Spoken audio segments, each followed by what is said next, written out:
If you survived high school in one piece, you're probably experienced at writing personal essays.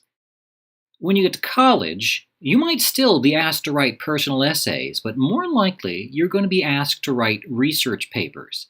And this lecture is designed to help you understand the difference between the good skills that you learned writing personal essays and the different set of good skills you'll need to practice when you're writing academic research papers. So we'll talk about good qualities for a personal essay and good qualities for a research paper. Now, each of these sets of skills are good, and each of them are important, but you need to rely on different tools in order to succeed in different tasks.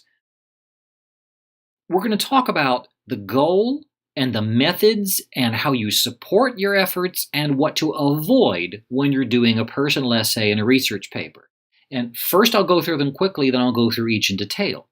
For a personal essay, your goal is to engage the reader. And you do that by expressing your opinion and your experiences. And you support those experiences with personal examples from your own life or from your own imagination. And when you're writing a personal essay, the thing you want to avoid is boring the reader. A research paper is a very different genre. A research paper is a very different genre of writing, and so it has a different goal. Instead of engaging the reader, the goal is you're looking for the truth. And instead of expressing your opinions, what you want to do is find evidence. You arrange evidence to support your claims. You support your claims by naming individual experts rather than drawing on experiences that you already know on your own. You need to invoke the research published by named experts, and that really means the page number on which you find the particular claim that you are using. And that level of detail is important. And that leads us to the next thing. For a research paper, the thing to avoid is making unsupported claims. What you need to do when you're writing a research paper is to present evidence-based arguments in favor of your particular solution to a complex problem that has more than one rational solution. And that's quite a mouthful. We'll go through each of these things in a little bit more detail. So let's start with the differences in the goal between a personal essay and a research paper. So if your goal for a personal essay is to engage the reader, well, you do that by connecting with the reader, by impressing the reader. You might use fancy language or humor or personal experiences or invoke their feelings of anger and injustice and incite them to some kind of action. And that's because you put an emotional investment in your ideas, and your readers will respond to that human connection. They'll respond to your passion, and they'll respond to your eloquence, and they'll respond to how much effort you put into it.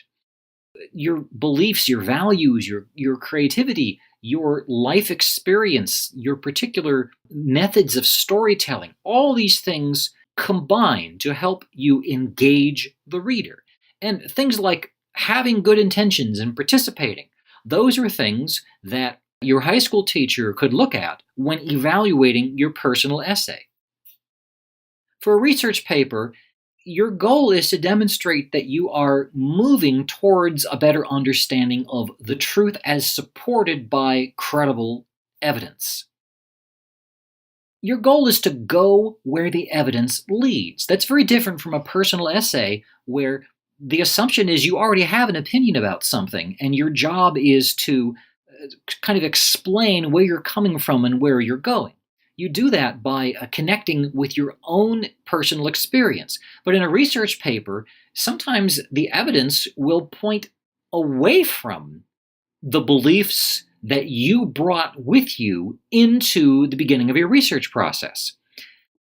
It's an intellectual investment, not an emotional investment. Now, you may feel emotional if the evidence contradicts whatever you believed when you started doing the research. But your professors will respond to your intellectual honesty if you demonstrate that you are backing up your claims with evidence and you're not relying on the solution to the problem that you believed was true even before you started doing any college-level research. So your goal is to assess and synthesize credible facts and expert analysis, expert opinion, opinions voiced by people who have 20 or 30 or a lifetime years worth of experience. You're going to invest your intellectual efforts into synthesizing the information that you find in your research. And things like justice and ethics and beauty, that matters too. And in different disciplines, those kinds of values do count as evidence.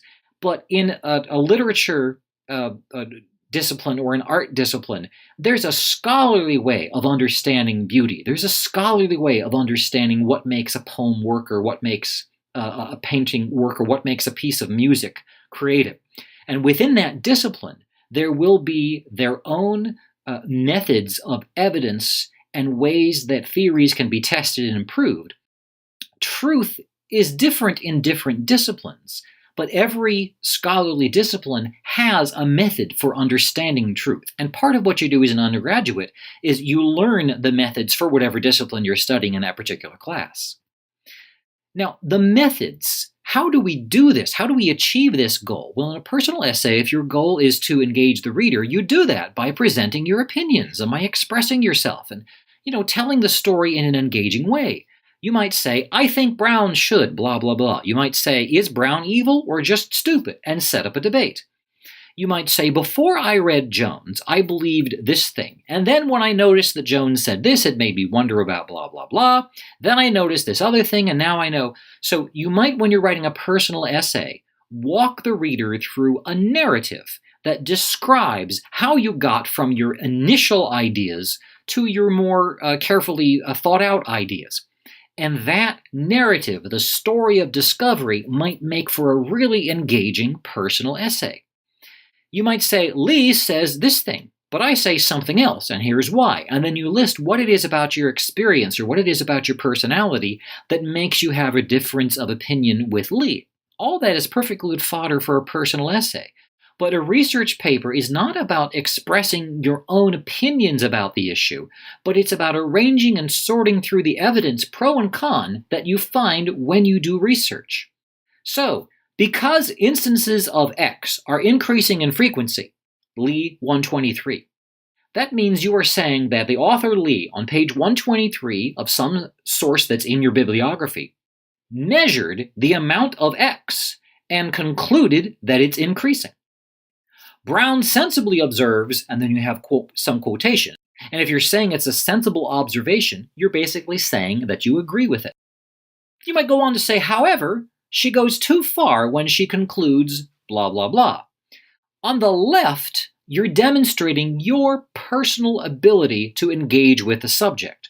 On the right, you're demonstrating your personal ability to make complex connections between ideas that other experts have already made on the topic that you are exploring. But the point here is mostly just to note that in a personal essay, telling a story of your encounter with an idea is perfectly fine. For a research paper, we can assume that Lee and Brown and all your other sources, they've already done a whole lot of thinking. We're interested in their ideas and their conclusions, and the reader of a research paper is not interested in the author's personal journey towards understanding something.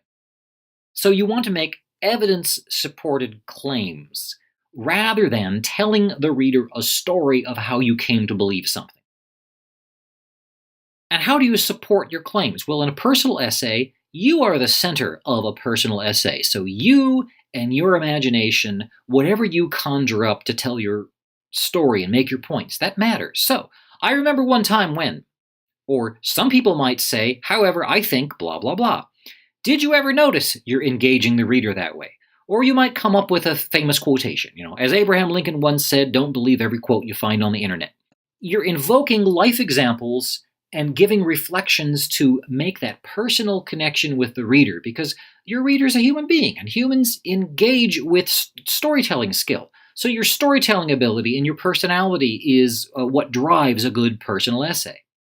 For a research paper, well, it's named credible experts that drive your story. Smith and Mohan on page 123 have said something that you're citing. You might cite the 2010 census. You might cite a passage from a work of literature. All these things are examples of evidence that you use that you make connections between these bits of evidence. And the patterns that you find, the way you draw connections between these ideas, is where you develop your critical thinking skill. And you'll do that by using many brief paraphrases and brief quotations from these sources. Not just one paragraph per source, but writing paragraphs that engage with multiple different sources, and sometimes sentences that engage with multiple different sources, that demonstrate your ability to make nuanced, complex connections between all these ideas. Invoking published experts to back up your original intellectual claims that arise from your thoughtful consideration of all this evidence. Successful writers avoid boring the reader if they're writing a personal essay. You don't want boring prose. You don't want dry stuff. And so if it's unusual or surprising, then it's good. You also want to avoid proofreading and grammar mistakes. And of course, you want to avoid plagiarism. All that is very important. Research papers, the big thing to avoid is unsupported claims.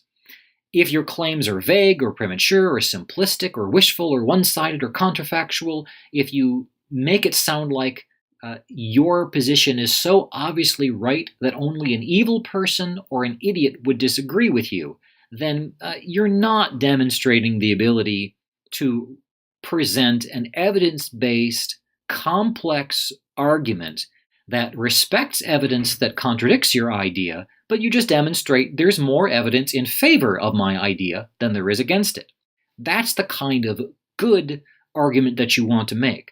But making unsupported claims is what you want to avoid. Now, you also want to avoid filler. That's really important. We'll talk about filler more in another lecture in the series.